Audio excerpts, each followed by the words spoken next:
we're called Friends of Wigmore Park. We're all volunteers. We all came together March last year when we first found out about the plans for New Century Park, and we're all pretty shocked to see that it's actually on our beloved Wigmore Park. So since last year, we've been working really hard to try and mitigate that loss. We've had meetings with Luton Airport Limited, Luton Council, and sometimes I'm not quite sure if we know the difference, so we go over some of that. We've had some really good support from our local democratic councillors who are actually here tonight as well to support us, so thank you to them. Before I hand over to our first speaker, I just wanted to let you know we're going to take questions at the end, so if you do think of something and you're thinking, oh, I need to remember that, just pop it on the post-it, and then when the question bit comes up, you can ask your question so you don't forget. We will be taking photographs this evening, so if you don't want your photo to be in anything, could you let us know, because we might use it for publicity purposes. So please just come and see me and I'll make sure that you're not in any pictures, okay? If you could put your phones on silent or vibrate, that would be great. Nothing worse than an embarrassing ringtone going on halfway through. Thanks for reminding us. Okay, so yeah, we're doing the question and answers at the end, so we're going to run through 4 different speakers, and we'll start off with our first speaker, which is Jeff. He's going to give you an overview of the park and what's happened so far with the proposals.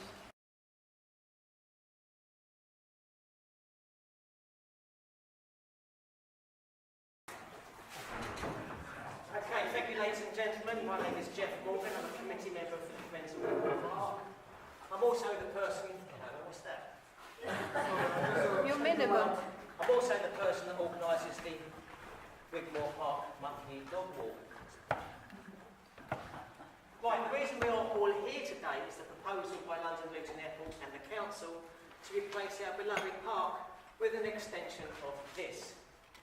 And I think you'll agree there's quite a contrast between the first 2 photographs and what they're now proposing.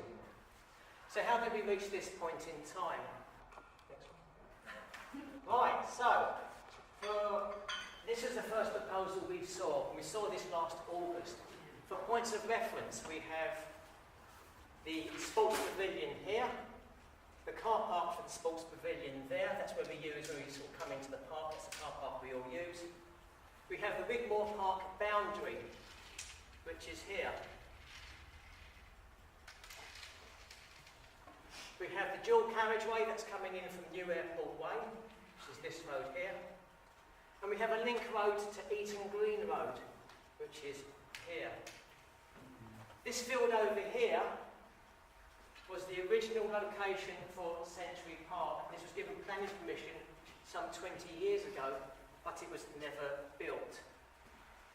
Over here is the Hertfordshire border. So contained within Wigmore Park, we can see a selection of offices and airport car parking. Now, I've got to say that every meeting we held with the council and the airport, or individuals from the council and the airport, we would always ask the question about Terminal 2, because we knew it was coming. And at every meeting, they denied there was a Terminal 2 coming on Wigmore Park. Now, we objected to this plan. We objected for several reasons. For a start, all the buildings here and this car park didn't need to go here. It could go over here, which already had planning permission for 20 years. This road that crossed the park could have been relocated around the edge of the park to a fire training ground, then entering the original site of the Century Park here. We also objected to the southern section of the new park. This was the new park. The southern section was only 200 metres from the runway and it was very noisy. We also objected by the very fact that the new park was too far away from the houses. Now the airport went away and had a chat to themselves, and they came back with a new proposal a few weeks later, which is the next one, this one here. So now basically the park has now disappeared off the bottom, so it's no longer near the runway, and so the buildings disappeared off the adjacent field. But you will notice that in the main, all the buildings on Century Park, minus a few, had remained. We had particular concerns about the county wildlife site that was dominated by car parking. Now, the next slide, not yet, right, the next slide right, is an overview of this, and it's superimposed with the airport's latest proposal. So you need to concentrate on the colours, the shaded areas, and not these buildings. Go for it. Right, so we now have two commercial areas, to the north and to the west. We have a new terminal, which dominates the entire county wildlife site. We have new aprons to the west and to the south. And what was going to be Wigmore Park is now a 50-acre car park. Right, next picture please. Right, so now we've got to emphasise that at every meeting we used to ask the questions about the second terminal, and every meeting it was denied. Now I took this picture 2 weeks ago. This is the boundary fence between the airport over here and Wigmore Park over here. And you will notice there is a soil mound. This soil mound has been there for now 2 or 3 years. And the significance of this soil mound is they need it to flatten the valley, because you can't put aprons on a slope. And also it would be a good idea if the terminal is at the same height as the apron. Next picture. Now this picture was taken 2 years ago and shows the soil mound under construction. Now there's more soil to come, because when they dig out the Dart Railway, that will go in this area here. So when the airport says, and this mound, by the way, was actually started in 2015. So when the council and the airport say, this is a recent development, we wasn't thinking about this, you've got to draw your own conclusions, whether the council and the airport were lying through their teeth. Next picture. Right, this is an overview of the airport and Wigmore Park. We have Wigmore Park here. This field here was going to be the new Wigmore Park, is now going to be 50 or 60 acre car park. And the new Wigmore Park, because it keeps going further and further west, is now across the border. This is the Hertfordshire borderline.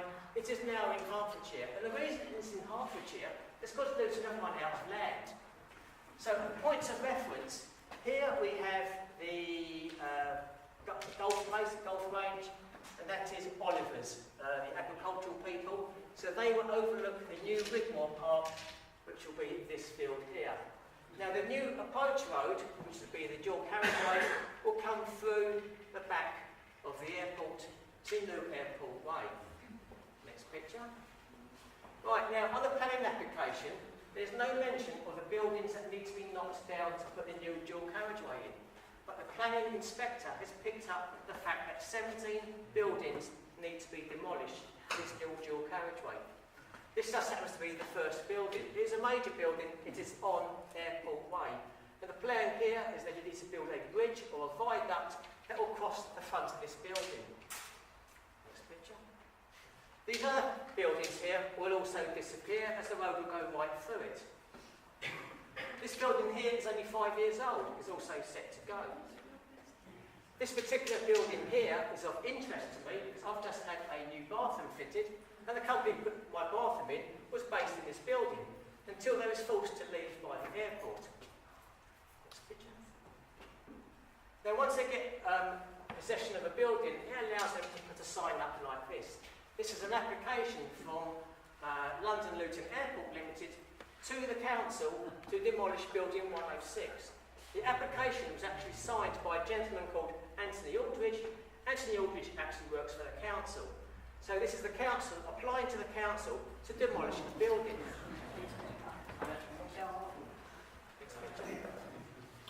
Right, this is of significance. Right, this is Eaton Green Road. We have the TUI building there. This is the road to the Tidy Tip.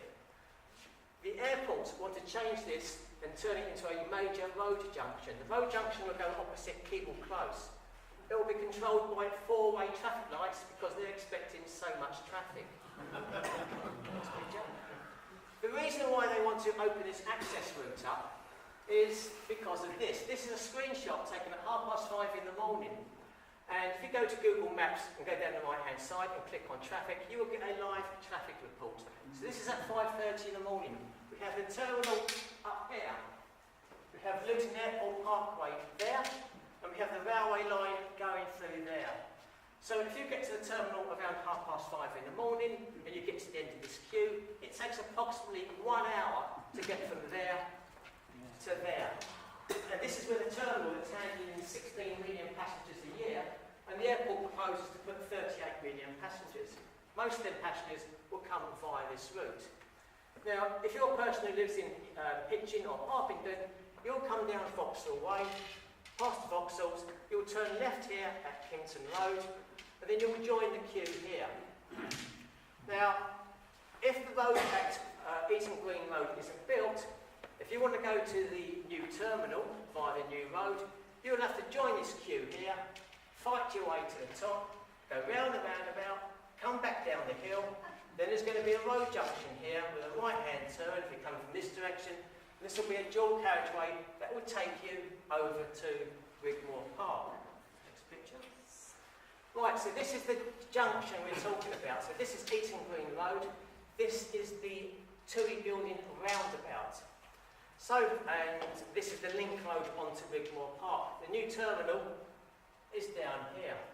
So if I was, say, living in Peterborough, somewhere like that, and I put in the sat-nav my coordinates for the second terminal, it would send me down, as it does now, through Stevenage, through Hitchin, past the crematorium. Then when I get to Ashcroft Road, it will tell me to take a left-hand turn. It will then tell me to take another left-hand turn down Wigmore Lane. It will take me past Asda to here, and here is actually a high-speed turn-off, but you can get very fast because of this roundabout to miss these traffic lights out. Once you hit this roundabout, it's straight across, then you're now at Terminal 2. Next picture. This is my final picture. This here is the proposed new Wigmore Park. This picture was taken just by the Olivers. This here was the original location for the replacement Wigmore Park. What both these locations have in common are they are both featureless fields. They contain no wildlife, no trees, no nothing apart from wheat. The existing Wigmore Park is this tree line and beyond. Now, I had a conversation with Anthony Aldridge, who's a senior council official, and he was telling me that the new Wigmore Park is identical to the old Wigmore Park. Now, if I pointed out that the existing Wigmore Park had a county wildlife site, mature trees and plenty of wildlife, he told me I was missing the point. And the point I was missing was apparently that Wigmore Park 45 years ago was a ploughed field and was no different than this. I actually think that he was missing the point and not myself. That is it for my presentation. Thank you.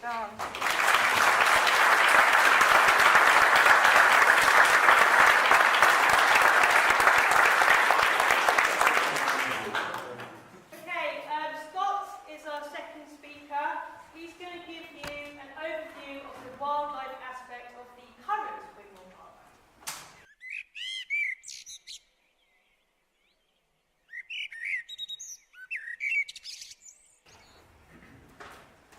Thank you, Jen. Good evening. So here we have an overview of Wigmore Valley Park itself. Notice the proximity to the airport itself as well, the boundary. Now, Wigmore Valley Park is an amazing park covering over 70 acres. It provides vital green space for the local residents of Wigmore and further afield.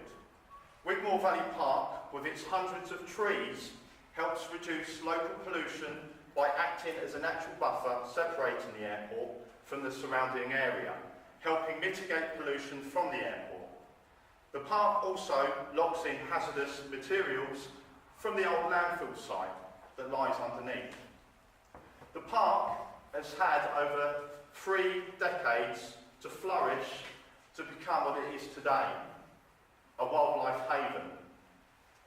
From open grassland, scrub and brambles to mixed woodland, Wigmore Park is home to many diverse species of flora and fauna and is a designated county wildlife site due to its high wildlife value.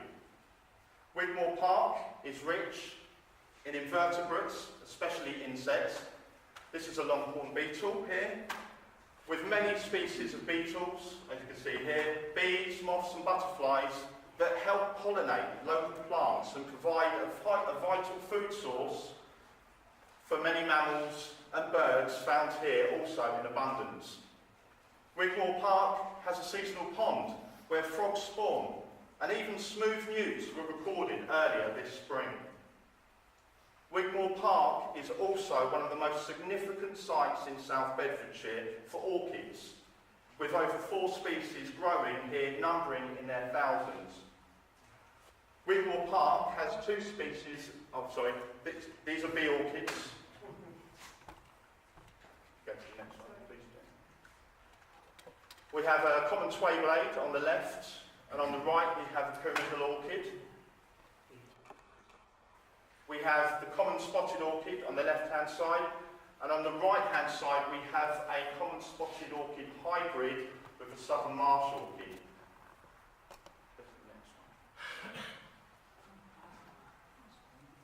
Wigmore Park has 2 species of deer, being the muntjac and roe deer. If you just bear with me. With rabbits, mice, voles, badgers, foxes, stoats, weasels and bats that all make their homes here too. Wigmore Park has recorded over 80 species of bird, with 11 endangered species, such as the linnet, skylark and yellowhammer. Now, it's interesting because yellowhammers and linnets and skylarks are traditionally open country birds, and the numbers are dwindling fast, and this is mainly because of modern farming techniques and also a decline in their food sources. So it really is a bonus to have these endangered birds in good numbers here at Wigmore Valley Park, which does reinforce why we should be protecting this area. It also provides a rich habitat for birds of prey, where you can regularly see kestrel flying around, buzzards, red kites and even hobby, and sometimes even barn owls hunting for voles in the early evening. If LLAL and Luton Borough Council have their way, then all of this will be destroyed and lost forever. All the trees and the wildlife will be gone. County wildlife sites are meant to be protected by their local authority, not destroyed by them. If you remove the park's thousands of trees, then you remove the ability to help mitigate the pollution generated by Luton Airport to the surrounding area. Imagine no park or trees to help mitigate the airport's pollution, and that's before even an expansion and all the traffic generated by it. None of the proposals from LLAL benefit the local residents or the local environment, and LLAL wants to just cut down all the trees. I say, keep Wigmore wild. Thank you.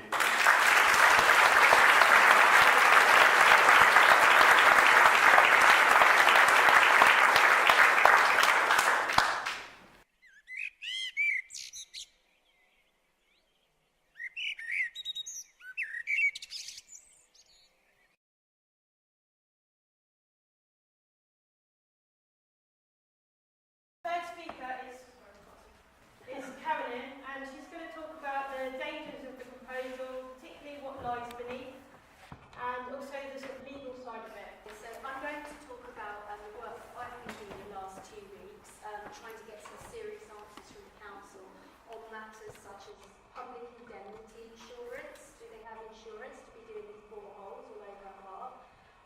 What they've done about air pollution, and I've asked for proof. I have decided not to take their word for it. After all, we were in the meeting when they told us there wasn't going to be a Terminal 2. That never came to pass, so I've decided to now get everything in writing from them. One thing I'd like to ask everybody here is, if possible, can you leave us, if you're interested that is in helping further, can you leave us with your contact details? Because that way we can call on you for perhaps simple things such as if we set up a petition, you may be able to just quickly put your signature on it, and that will save us having to visit door to door, drumming up enthusiasm for this, because it does take a lot of our time. We're trying to get more letters put into the petition committee at the council. Some of the issues that we want to raise with them is the indemnity insurance for the boreholes has not been proven to us. The air pollution has not been measured in the east of Luton. I'll speak more about that in a moment. Why was the unexploded ordnance study not submitted in their planning application? And Schedule 12A of the Local Government Act, is it being used for secrecy, and are they stretching the limits of it there? Because we were told there was no Terminal 2, but probably they knew there was, but they were somehow able to get out of telling us by using this. And why were we not told about Terminal 2? So what are the limits of this Local Government Act? So if you could just leave your name and, you know, if you're okay to sign petitions, please indicate it by putting okay for 400, or just put petitions at the bottom of the post-it note, because then I can contact you. I'm trying to set up a standard group of people that can just sign the petitions so that we can get them straight through into the petitions committee. The advantages of getting them into the petitions committee is that we will then maybe discuss ways of getting it heard by full council. And then it will be recorded upon the agenda in advance. We can get minutes, we can take our own minutes. All any votes and decisions will be recorded as a matter of public record. So we have something in writing that means they can't deny that they've said certain things. And I think that's very important from experience. A letter to Trevor Holden I sent last week, and actually it was a follow-up letter I sent last week. The original letter got sent earlier on. I did have my husband put in a silly voice, which won't play on the audio, to re-send that because it's really funny. But basically it said that we are concerned about the 250 boreholes. It's an unlined landfill, so that means that anything that leaches down will go straight into the delicate aquifer beneath, and there's a chalk base. So that's not good for our potable water supply. In fact, the underground conservation water zone stretches really far as Bury St Edmunds. So it's a massive, massive underwater, not lake, but water table or something zone. And once it gets polluted, it's actually what we drink. And they drink it too, actually, so it's not that smart to pollute their own drinking water.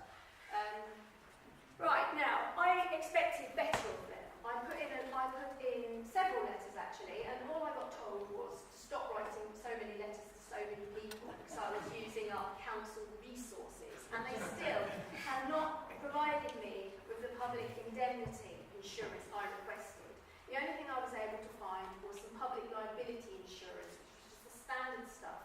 But I did have it from a reliable source inside Central Beds Council, somebody who dealt with this kind of thing for many years, told me that in addition to the public liability insurance, they would need what's called public indemnity insurance, and that usually costs a few million to buy, especially in the case where you're boring into unexploded ordnance. And they haven't produced a document. They've only written back to tell me, take our word for it, we have it. And I wrote back to that, I'd rather not take your word for it, and I'd like to see it, plus all the terms and conditions and your exclusions, please. And I haven't heard anything back since from Trevor Holden. Now that made me a bit annoyed, so I began to think, am I getting my money's worth as a resident of Wigmore here? And I began to get curious, how much do these people get paid? And I should be expecting more from them, if, you know. And I was kind of shocked to find when I looked at the salaries that this guy's getting $177,000 a year, and he can't even answer my letter. Well, I'm not impressed. And by the way, the environment and regeneration, I'll come on to them next, they're getting £127,000 a year for their salary, whoever's in that post. So I would expect them to be doing a bit more on air pollution than what they're doing. Totaled up salaries, by the way, this was just me being, you know, me. 2.5 million we're paying these guys in salaries, and they're not even answering our basic questions. So I went on to the air quality report to find out what's being done about air pollution and what should they be measuring. And according to their own report here, they're supposed to be measuring nitrogen dioxide, particulate matter and sulfur dioxide, and it gives you the 40 limit is sulfur dioxide is actually 266, not to be exceeded more than 35 times a year. But we wouldn't know because they're not measuring it. In fact, the only thing they are measuring is that, and that in one place. Two places that I'll come on to tell you what they are and aren't measuring. So the only one that's measuring most things is this side, LM60 monitoring station. It's an automatic monitoring station, and it's at Dunstable Road, which is far away from here, so that's no good for us. There's one at London Luton Airport, and that measures particulate matter 10. But every other one just measures nitrogen NO2. And you can see here, these means nothing's being measured. So you've got all these sites that they say we've got a state of, NTV Aldridge was saying in the newspaper the other week, we have a state-of-the-art air pollution monitoring system set up. But we don't, because you're not measuring anything. These means it's not being measured. Only thing that's being measured in all of them is this, NO2. And then that one in Dunstable Road is measuring all what should be measured in our area, but which isn't. Again, you see, these are all the sites. I've gone through the whole report and I've listed every single one. And nothing's being measured. The only one that's measuring is at the end of the runway, and that's been measured. The measurements coming from that are pretty shocking, by the way. So all of this area, so this is the runway. All of this blind spot, no measurements are being taken. So if you look on the DEFRA air pollution map, it's like a government map that tells you what air pollution levels are around the UK, when you click on the map that takes you to our area, it says air pollution levels are good, or not good. Yeah? Because the data is only as good as what the local authority provides DEFRA with. And there's nothing to say otherwise, is there, if you're not taking any measurements in the first place. The nearest thing we have to us is this little one at Eaton Green Road, and I love the way they stretch out their label to suggest it's being taken there. But don't be deceived, that's not near where we need measuring. We need Roundring, Stopsley, Crawley, Wigmore. We need measurements being taken in that. We may be breaching already, but we wouldn't know if we were. The one that's measuring particulate matter at the end of the runway, this is the data from 2017. Remember, the limit is 40. These are the numbers. In August last year, 220, 202. Nothing. This is all 100 and above, peaking at 220, and they're saying that the limit is 40. So that's suggesting that perhaps people don't want to know. Right, I also wrote a letter to Hazel Simmons and I wanted to know...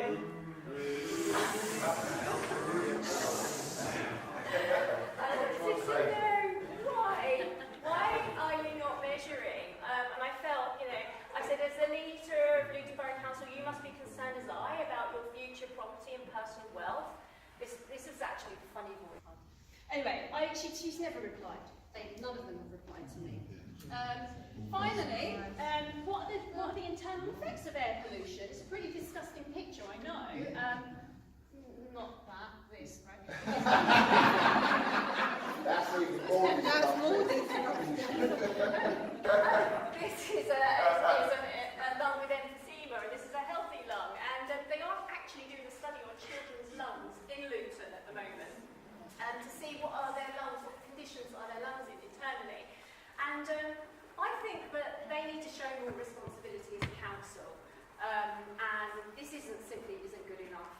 They're putting our health at risk and our children's lungs at risk. And if they say they can't afford it, we won't accept that reply because they've overspent there. That was this year by 8 million. And if they can afford to overspend by 8 million and give themselves such high salaries, they can certainly put in some air pollution monitoring machines around our area. And in fact, I would like to suggest that I'm considering starting a petition that I think they need to... how much, put it this way, how much would I be prepared to pay Trevor holding for the service I've been receiving? Zero. Actually, yeah, that's pretty much more like it, but I would say a generous 30 grand a year. So that would save us 150 grand right there, just on him. Not to speak of all the others. So that's the end of my input.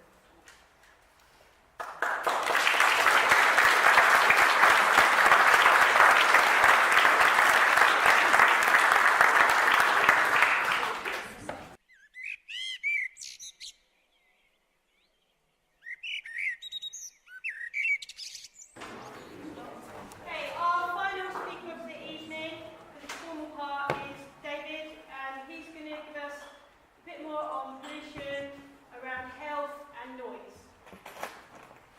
Hi. Yes, I represent Friends of the Earth, and there's a few more around the hall. Once upon a time, there was a waste tip, the biggest in Luton.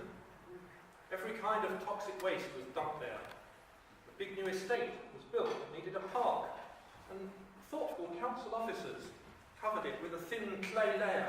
They landscaped it with bridges and walkways, created an allotment. Trees. They planted thousands of trees. Slowly, Wigmore Park blossomed, wildlife habitat growing outward from the strip of ancient woodland along the valley between the park and the fields. And because of the water sitting on the clay, the whole site is very wet during winter. And a special habitat evolved and became the county wildlife site, as we've heard. Last month, we walked among thousands of orchids, literally thousands. Tiny frogs, beetles and butterflies, listening to birdsong. 3 generations have enjoyed this park, from child to adult, but a shadow has fallen over the park.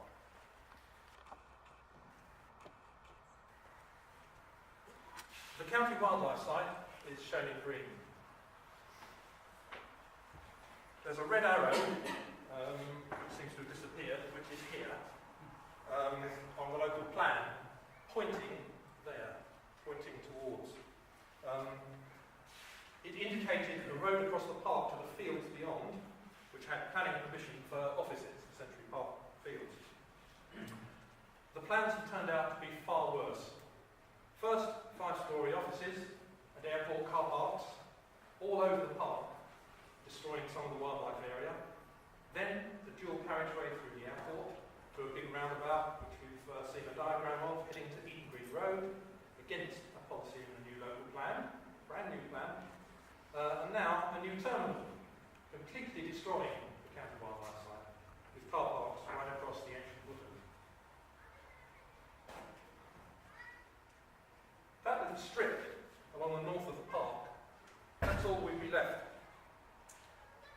A new children's playground to keep us all happy, plus a welcome new cafe with toilets, sandwiched between Eden Green Road and the big new airport road, so children visiting the park with parents and grandparents considered breathing their fuse.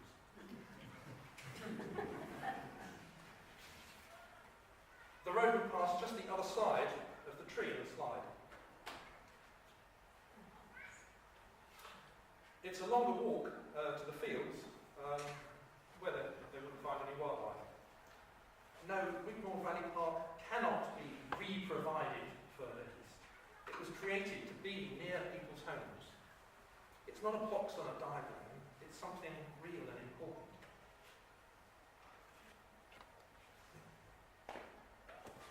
The road across the park with big roundabouts was too big just to serve offices.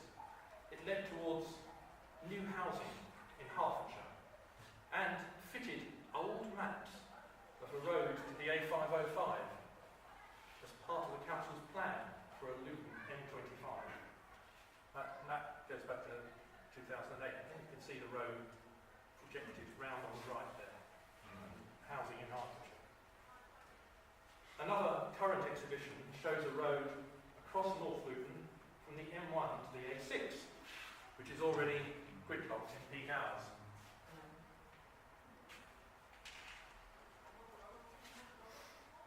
This would make life even worse for people trying to go north-south.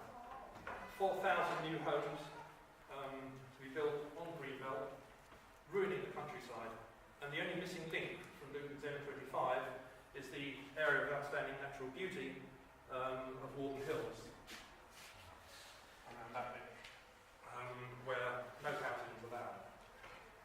I urge you to go and make your feelings known at those other exhibitions too, and the one here next Saturday about airport expansion. Outrage and public consultations in March 2017 was the spark for Friends of Wigmore Park, a brilliant group of people who now have 1,900 Facebook followers.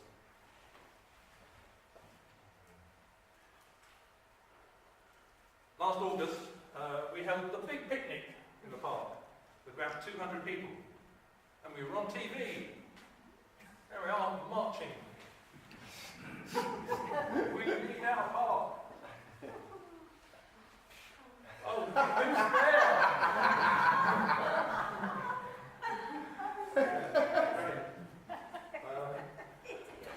If the airport must have more parking, we shouldn't be wasting land.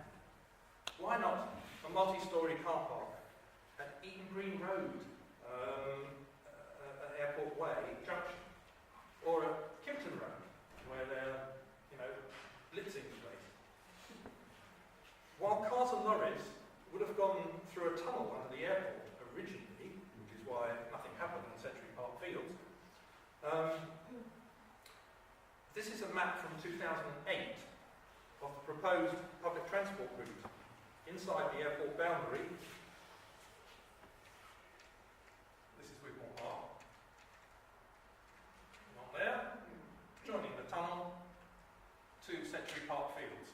Okay, it's got a right angle. Who's afraid of right angles? Everybody does. So our map follows the public transport route through the airport. Our bottom line, a road around the park within the airport complex. Keep Wigmore wild. Right, this is from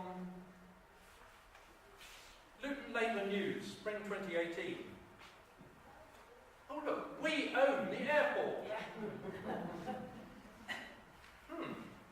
Well, if the airport is publicly owned by us, the people of Luton, why are they doing dreadful things to us, steered by a few people at the top? We have to turn this juggernaut around. There's no permission to build on Wigmore Park, but currently 250 boreholes are spoiling the county wildlife. Making the best use of runways is not about encouraging more people to fly. Half the population never fly. We all subsidise frequent flyers who are ruining people's sleep and health and destroying their children's future. People who fly more should not get air miles, they should be taxed more heavily based on aviation fuel used, congestion caused, pollution and climate gases emitted. That might slow down the expansion that's made us fourth most congested town. The consultation, which I hope you'll come Saturday to see, is basically to see how much they can get away with. The forms have no option for people to object or say no expansion. They only list so-called benefits, not downsides. They'll say they got positive feedback. Best, if you're going to write anything, to write it on paper, because you can't put anything negative if you try and do it on the website. It's full of fake news. 400, not 800 new jobs per million passengers in recent years. Consultants at the exhibition told me, we can't mitigate against pollution and climate change. Local councils should be fair and neutral. They can't ignore environmental health and social factors. That way society disintegrates. LBC formed LLAL, London Luton Airport Limited. That's not the people who run the airport, the Spanish or Australians. That's Luton Council. LAL is run by officers and councillors. And they loaned each other hundreds of millions of pounds, which should have gone to essential services for Luton, which has high levels of poverty. The council has just been fined £19 million because the new Junction 10A roundabouts have not relieved poverty in deprived areas as they had promised. £19 million. Ooh. LBC gave away our park, they call it licensing, to LLAL without telling us in about 2015 under delegated powers, generally used for an officer to oversee a house extension.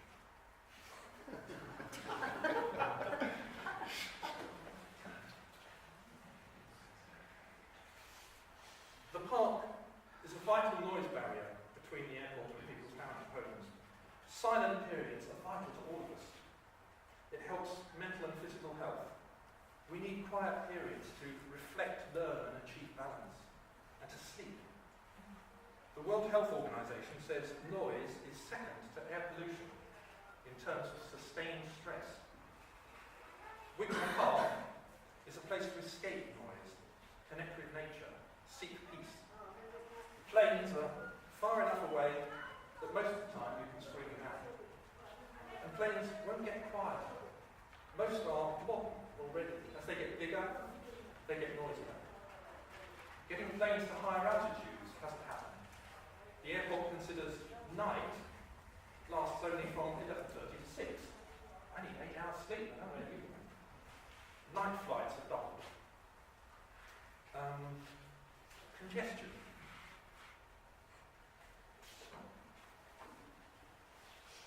The leader of Herts County Council, David Williams, sees the downside. He said, how can growth to 38 million passengers possibly be achieved without compromising the capacity of our road and rail systems and in a way which shifts journeys to the airport away from the car and towards public transport?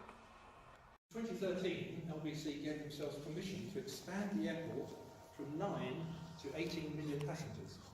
That was supposed to take 15 years. It's gone from 9 to 16 million passengers in 5 years, which has taken us to the fourth most congested town, often gridlocked.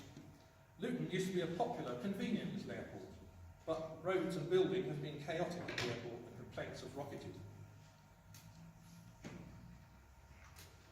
Don't know if you saw this. Independent headline 2 weeks ago. In March, the government lost in the High Court for the third time on air pollution. Now there's a new bill in Parliament. Clean air is a human right. We've had high levels of ozone, an irritant gas caused by sunlight reacting with diesel fumes in the last month. Diesel spits out tiny toxic particles which enter your lungs. They affect children's lung growth, they shorten lives. Our airport is on a hill above a town where pollution gathers in the valley. Over half the vehicles at the airport are diesels, much higher than most roads. Putting profit over health puts huge pressure on our health service. I wouldn't work at the airport. If you can smell aviation fuel, it's harming you. Pollution from plane exhausts kills 2,000 people in the UK a year, more than road accidents. Luton is pushing for growth in housing, aviation and car use, but everything else is treated as less important.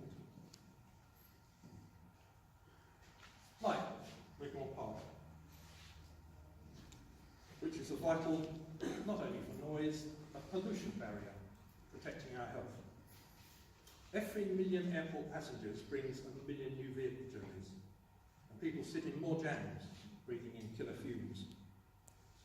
Did you know that pollution affects you more if you're in a car? Walkers and cyclists actually get more fresh air and take safer, less polluted roads. The council measured pollution at 20 quieter places around the airport. They took an average, then claimed there are no pollution worries. What they didn't say was that at 6 of the busiest places at the airport, including the drop-off zone, pollution was consistently at illegal levels of 40 micrograms per cubic metre or above. Luton Friends of the Earth carried out its own tests in Wigmore. In March, we measured nitrogen dioxide for a month at junctions near the airport. There was snow, wind and rain, and for 2 weeks it was school holidays, so readings for the rest of the year are likely to be higher than we found. At Airport Way, Crawley Green Road junction, crossroads, roundabout,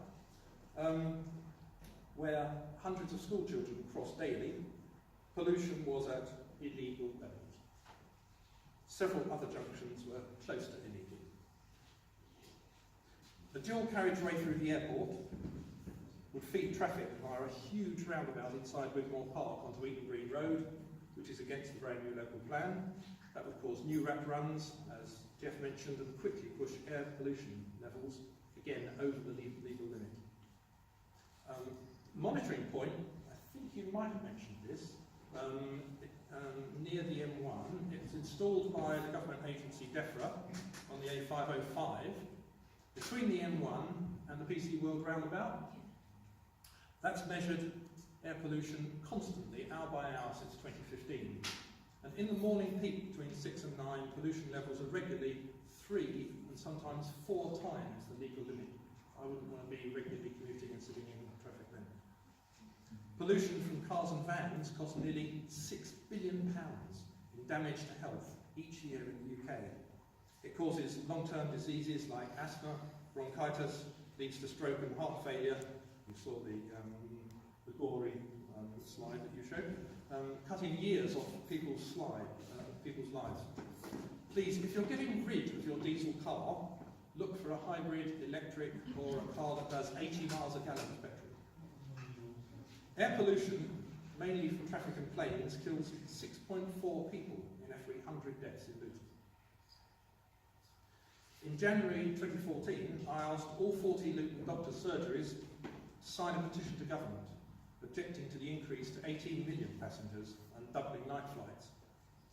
10 Luton GPs, a quarter, signed, because they said further airport expansion would be bad for their patients' health. Luton's corporate mission statement is the needs of Luton's people will be first in everything we do.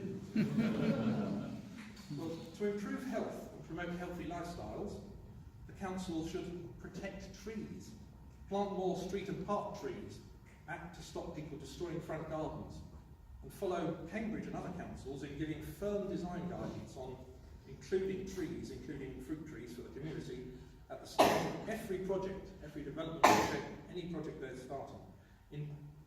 Instead, Luton has no budget at all for tree planting. It cut it several years ago, and plans to destroy most of the trees in Wigmore Park. And there's another little thing going on which you may not have heard about. There's been some leaflets brought tonight. A giant incinerator is planned on the busy Lower Luton Road at East High, opposite beautiful plant nursery, in a valley where you're not supposed to build incinerators. That just shows you where it is. It doesn't hurt. Sorry, I was one slide ahead of myself. That's better. This is the sewage works, and indeed that side of the road. There's a beautiful plant nursery just there. It would bring 250 HGV journeys a day, importing waste, causing danger, congestion, pollution and climate emissions. And most people want to recycle more, not burn more waste. There's a new report that says incineration is stopping recycling. We want to recycle more. What are you doing to us? Plans for Wigmore Park include an energy centre. You're probably wondering why I mentioned this. Plans for Wigmore Park have a little building that says energy centre. We scratched our heads. What's that about? Now we know what it's for. A pipeline from this incinerator would feed 10% of the heat and energy to Luton Airport. But we own the airport. It's time to say, stop Luton Airport expansion. That's the position of Friends of Wigmore Park, Friends of the Earth, the new anti-incinerator group, who are here tonight, anti-noise group, Ladacan, and the MP for Hitchin and Hartlepool. And just a little bit about climate change, which all seems very ethereal, and you think, oh, what's that got to do with us? It's actually got rather a lot to do with us. Cause and effect there, that's city lights and hurricane. If you suffer from noise or health problems, it's still not an ecological emergency up there with climate change. What will you answer your children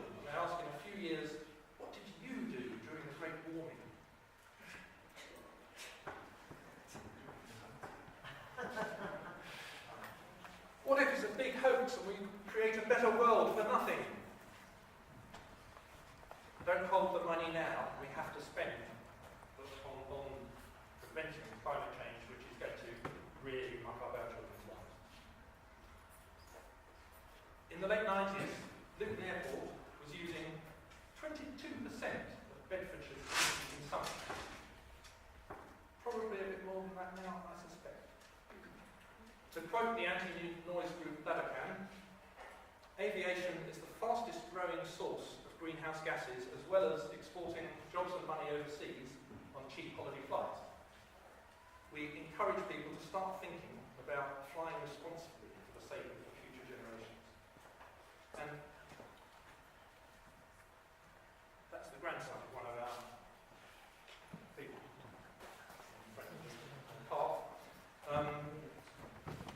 The programme Coast has shown us fabulous pictures of places to visit around the UK. Beautiful mountains and countryside. Rolls-Royce says an A380 aeroplane uses as much energy as 3,500 family cars, but you can have a lot more fun in trains, boats or cars and save masses of fossil fuels. I love paper.